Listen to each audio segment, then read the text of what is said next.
O ministro Alexandre de Moraes, ele menciona na decisão monocrática que o deputado federal, em seu vídeo, propagou ideias contrárias à ordem constitucional e ao Estado democrático, e cita violação aos artigos 5º, inciso, e o artigo 34, incisos 3 e 4 da Constituição Federal. Está correto isso? Não, não está correto. Eu vou explicar aos ouvintes do programa Balanço Diário que esses artigos que foram citados pelo ministro Alexandre de Moraes não tem nada a ver com o vídeo por ele publicado. Primeiro, o artigo 5º, inciso 44 da Constituição Federal, diz o seguinte: constitui crime inafiançável e imprescritível a ação de grupos armados. Observe bem o comando normativo desse artigo. A ação de grupos armados, civis ou militares, contra a ordem constitucional e o Estado democrático. No vídeo do Daniel Silveira, ele faz parte de algum grupo armado? Isso está na decisão do ministro Alexandre de Moraes? Não. Ele atentou contra a ordem constitucional? Também não. O outro artigo que ele cita na decisão dele é o artigo 34, inciso 3 e 4 da Constituição Federal, que diz o seguinte: a União não intervirá nos estados e nem no Distrito Federal. Ora, esse artigo não tem nada a ver com o crime que está sendo acusado o Daniel Silveira, porque esse artigo trata da intervenção da União. A intervenção federal da União nos estados não tem nada, absolutamente nada a ver.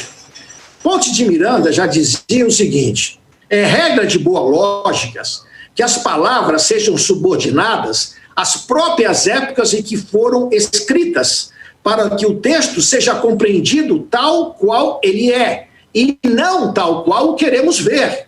Então é um absurdo o que está sendo feito, com Daniel Silveira. Total, sem precedente na ordem jurídica no país. Você observa que na fala, eu vou mostrar aos senhores, vou ler o texto, me dê só um momento,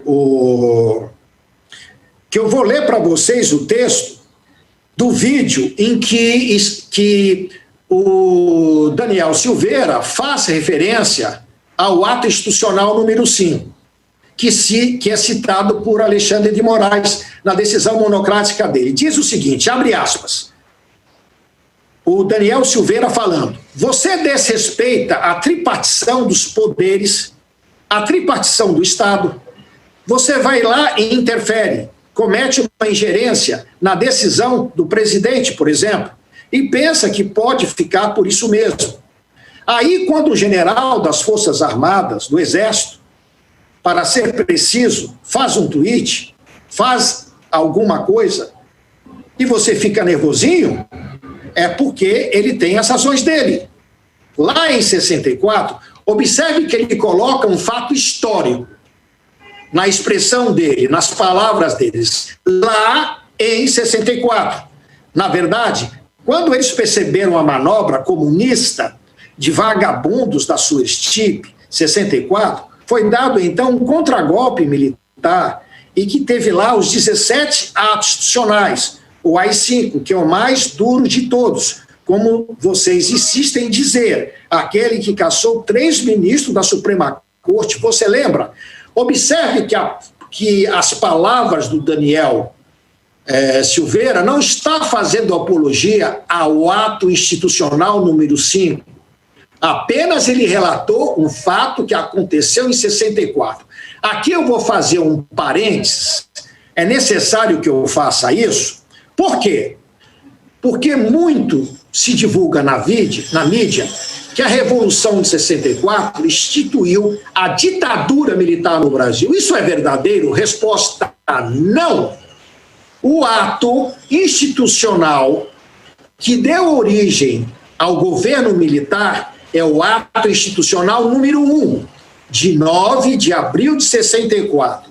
E no comunicado à nação desse ato está escrito o seguinte: a revolução, abre aspas, a revolução se distingue de outros movimentos armados, que ela se traduz não o interesse e a vontade de grupo.